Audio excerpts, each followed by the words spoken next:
अस्सलामुअलैकुम। क्या हाल चाल है आप लोगों के। आई होप आप लोग बिल्कुल खैरियत से होंगे। मैं बिल्कुल ठीक।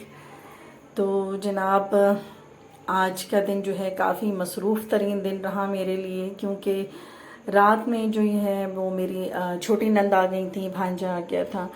तो हमारी जो है वो रात काफ़ी अच्छी गुजरी क्योंकि जब गेस्ट आ जाते हैं तो और रिश्तेदार आ जाएं तो फिर मज़ा ही मज़ा होता है। तो वो बच्चों ने भी अपने मज़े किए, उन लोगों ने पूरी रात जो है वो मूवीज़ और फ़न किए, बाहर से ऑर्डर करके खाने वगैरह मंगाए और हम लोगों ने भी काफ़ी गपशप की। मैं और मेरी नंद जो है हम लोग लेट नाइट तक जाग कर जो है बहुत सारी बातें करते रहे और बहुत ही मज़े किए। तो मैं तो खैर फिर ये हुआ कि बिलाखिर बंदा जो है थक कर सो ही जाता है, तो फिर हम लोग सो गए। और बच्चों की तो खैर ख़बर ही नहीं कि वो लोग तो शायद सिर्फ सब के सब जो है ना वो सुबह ही सोए होंगे। अच्छा जनाब, यहाँ पर ये बात भी कि मेरी जो मंझली बेटी है उसको जो है 2-3 रोज़ से बुखार आ रहा था। तो जब उसका टेस्ट करवाया हमने तो उसका डेंगू पॉजिटिव आ गया।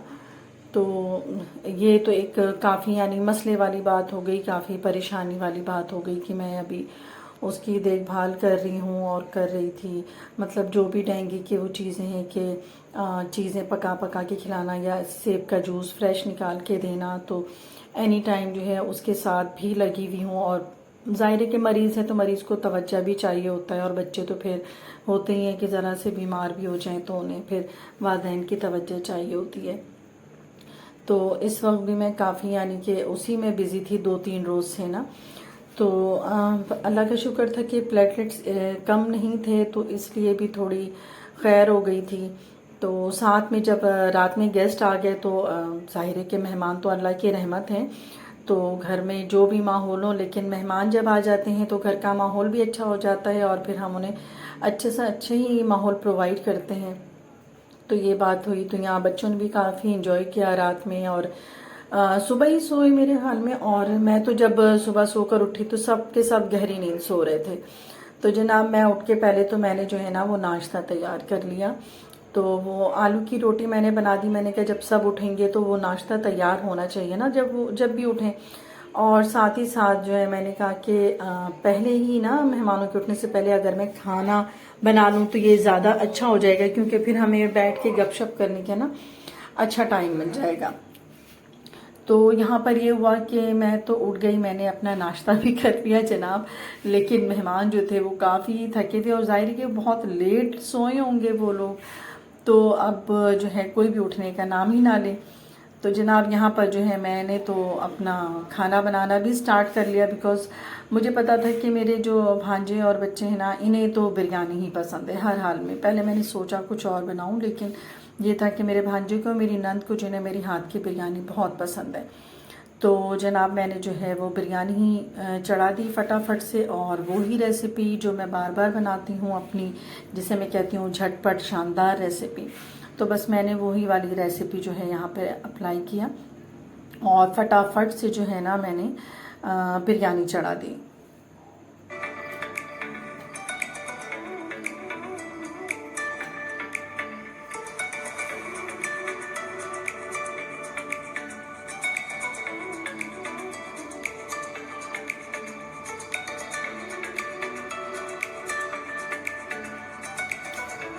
तो जनाब ये वाली रेसिपी ना खुद मुझे इतनी इजी लगती है ना, तो मैंने इतनी जल्दी बना लिया कि जब मेरी नंद उठी है तो पहले तो मैंने उन लोगों को नाश्ता वगैरह दे दिया। वो लोग अपना नाश्ता भी कर रहे थे, चाय वगैरह दे दी। तो उसके बाद तो वो यही कह रही थी कि तुम जो इतनी जल्दी बिरयानी बना लेती हो तो ना सब ही हैरान हो जाते हैं, लाइक जो भी देखने वाले हैं या सुनने वाले हैं कि भाई मेरी भाभी इतनी जल्दी खाना बना लेती है। मेरी नंद ने कहा मुझे भाभी की इतनी जल्दी खाना बना लेती है, तो वो काफ़ी ज़्यादा बोल रही थी ना कि बहुत जल्दी तुम बना लेती हो। तो मैंने कहा हाँ ये बात तो है कि पकाते पकाते जो है ना वो थोड़ी सी महारत भी आ जाती है। तो मुझे भी ऐसा ही लगता है कि शायद महारत आ गई है। हालांकि खाना पकाना जो है वो कभी एंड नहीं होता ना कि आपने एकदम से सीख लिया और अब अपने आप को आप मास्टर कह रहे हैं, सच मास्टर नहीं हो पाते। सीख ही रहे होते हैं, बना ही रहे होते हैं। तो बस ये भी मैंने जब सीख लिया तो मुझे इसमें थोड़ी महारत आ गई है। मैं फटाफट से खाना भी बना लेती हूँ, और कितने भी मेहमान हो ना तो मैं फटाफट से हर काम कर लेती हूँ। तो ये नहीं होता है कि अगर मेहमान आ गए हैं और अचानक तो मैं इतनी बिज़ी हो जाऊं कि टाइम ही ना दे सकूं। तो मैंने भी यहाँ पर ना जल्दी जल्दी से खाना भी तैयार किया, और साथ साथ नाश्ते वगैरह के लिए अब ना बारी बारी से उठने लग गए थे सब। तो कभी एक बच्चा उठ रहा है, कभी दूसरा बच्चा उठ रहा है, तो मैंने कहा कि चलो अच्छा है, सब अपनी अपनी नींदें पूरी करके ही उठें, क्योंकि इसके बाद फिर इन लोगों की फिर गपशप शुरू हो जानी है।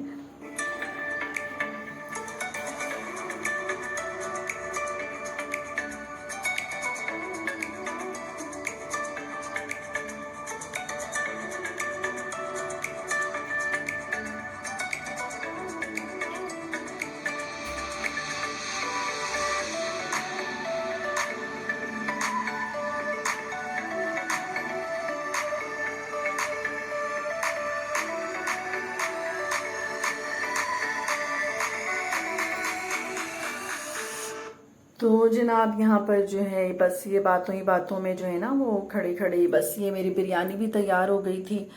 और इस वक्त जो है ये मेरे भांजा और ये बेटा ये दोनों बैठ के जो है बस कोई टेबल टॉक कर रहे थे और साथ में नाश्ता तनावल कर रहे थे, और मेरी यहाँ बिरयानी भी रेडी हो गई थी। तो बिरयानी की रेसिपी मैं क्या दूँ, ये वही रेसिपी है जो मैं बार बार देती हूँ। तो इसलिए सोचा मैंने आज कि मैं आज ये रेसिपी फिर से ना दोहराऊं। तो यहाँ पर मैं आपको दूसरी रेसिपी दे देती हूँ जो आज मैं मीठा बनाने लग गई हूँ, और ये कस्टर्ड कैरेमल कस्टर्ड है। तो ये मैं आपको यहाँ पर ज़रूर बताऊंगी।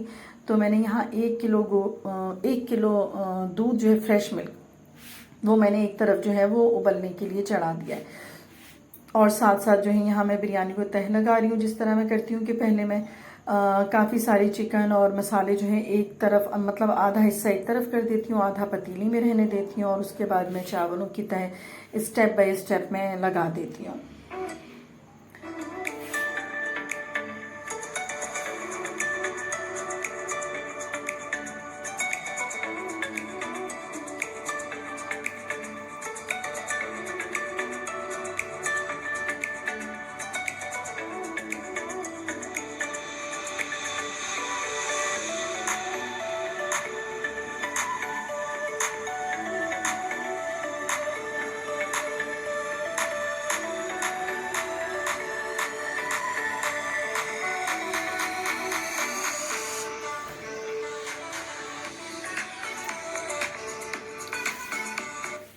तो जनाब यहाँ पर जो है बिरयानी के लेयर्स लग चुकी हैं, और फाइनल बस चावल ऊपर से डालकर, और इसके बाद जो है मैं वो फूड कलर डाल दूँगी, ज़रदा रंग जो होता है। तो बस वो मैंने डाल के और इसको अच्छे से कवर कर देना है। बस यहाँ पर बिरयानी तो एक साइड पे कर दिया मैंने, और दूध जो है मैंने 1 किलो पहले वो बॉईल कर लिया था।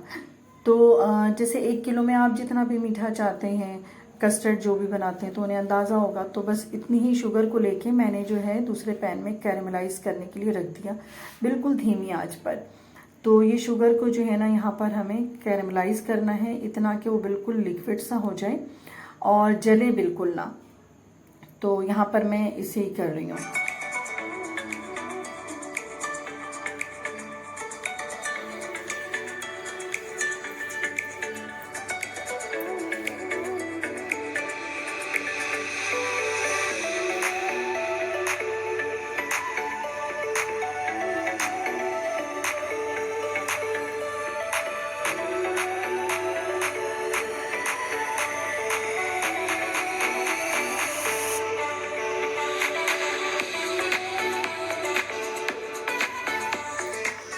शुगर को कैरेमलाइज करना वैसे तो बहुत ही आसान है, लेकिन जो लोग नहीं करते उनके लिए तो मुश्किल है। बस शुगर को जो है ना धीमी आंच पर रखते हैं, तो वो धीमे धीमे उस पर ना वो मेल्ट होना शुरू हो जाती है। तो बस उसको जलना नहीं चाहिए, एक पॉइंट पे वो ब्राउन कलर का हो जाएगा, लिक्विड हो जाएगा, बस वहीं तक उसे कैरेमलाइज करना है।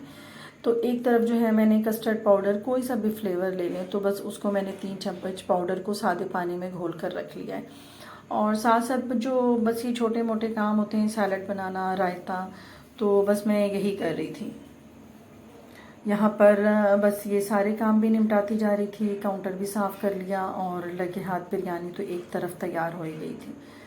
अब यहाँ पर जो है शुगर ये कैरमलाइज़ होने में थोड़ा टाइम लेता है, ऐसा इतनी जल्दी नहीं हो जाता। तो यहाँ पर दूध डालने में ना बहुत ज़्यादा एहतियात करनी पड़ती है, तो वो शुगर की वजह से दूध जो है ना काफ़ी ज़्यादा उछलता है और दूर दूर तक जो है ना इसके छींटे जाते हैं। तो मैं भी काफ़ी डर के उसके साथ कर रही थी। दूध और शुगर का मिलाप जो है ना वो काफ़ी वो होता है, ड्राउना सा होता है, मैं क्या कहूँ। तो बस यहाँ पर मैंने फिर धीमी धीमी आंच पर जो है ये जो शुगर है वो आहिस्ता आहिस्ता मेल्ट होने लग गई थी दूध में। तो ये देखिए इसका कलर ऐसा ही हो जाएगा जैसे चाय का कलर हो जाता है। अच्छा, यहाँ पर ये बस उबलते खौलते दूध में जो है यहाँ कस्टर्ड पाउडर जो घोल के रखा था उसे बना के सिंपल कस्टर्ड बना लेना है। ऐसा जिसमें कोई भी रॉकेट साइंस नहीं है, बस इतना ही गाढ़ा करें जितना कस्टर्ड होता है। तो यहाँ पर जो है ये कस्टर्ड बिल्कुल तैयार हो गई है।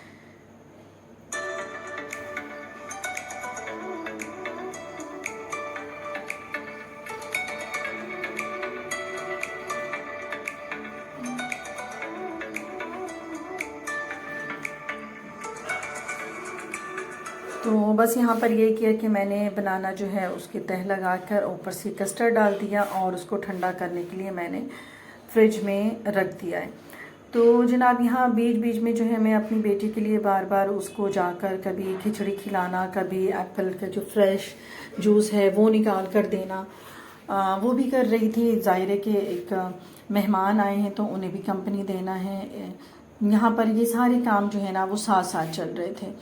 तो अल्लाह का शुक्र है कि मेरी नंद खैर वो एक हमारे तो घरेलू टाइम है, कोई ऐसी बात नहीं है कि वो माइंड कर जाएंगी। तो यहाँ पर हम लोग गपशप भी लगा रहे थे और बड़ा ही अच्छा माहौल था इस वक्त जो है। और ये गपशप लगाते हुए जो है मगरिब की अजान भी हो गई थी। तो यहाँ साथ साथ जो है फिर मैंने अपनी बेटी से कहा कि बस अब मैं काफ़ी थक गई हूँ, तो अब तुम्हारी बारी है, अब तुम चाय बना कर लाओगी। तो बेटी जो है फिर वो चाय बनाने चली गई और यहाँ पर जो है बस सब खुशगपियों में मसरूफ़ थे। तो अब जो बेटी मेरी बीमार थी वो काफ़ी जो है ना इस चीज़ को मिस कर रही थी कि आप लोग इतनी बातें कर रहे हैं और घर में इतने अच्छे अच्छे खाने पक रहे हैं और मुझे भी चाहिए। तो वो बीमार जब होते हैं तो वैसे ही बहुत तलब हो जाती है, लेकिन बेचारी को मुझे समझाना भी पड़ा और वो बिल्कुल अपने कमरे में अकेली थी, अलग थलग, और मैं ही जाके उसे बिल्कुल ना कभी दलिया, खिचड़ी, ब्रेड या जूस वगैरह उसे देकर आ रही थी और बार बार चेक कर रही थी कि अल्लाह का शुक्र है कि आज टेम्परेचर नहीं था उसे।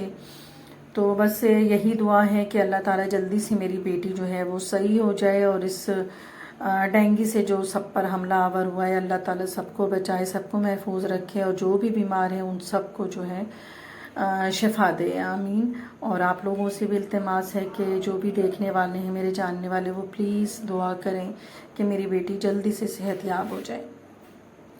तो जनाब यहाँ पर बस फाइनल लुक दे रही थी कि कस्टर्ड जब ठंडा हो गया तो इसके ऊपर जो है ना ये फ्रेश क्रीम की लेयर लगा रही थी। क्रीम के ऊपर जो है ना वो कैंडी बिस्किट को क्रश करके डालते हैं, लेकिन वो अवेलेबल नहीं था इसलिए मैंने नहीं डाला।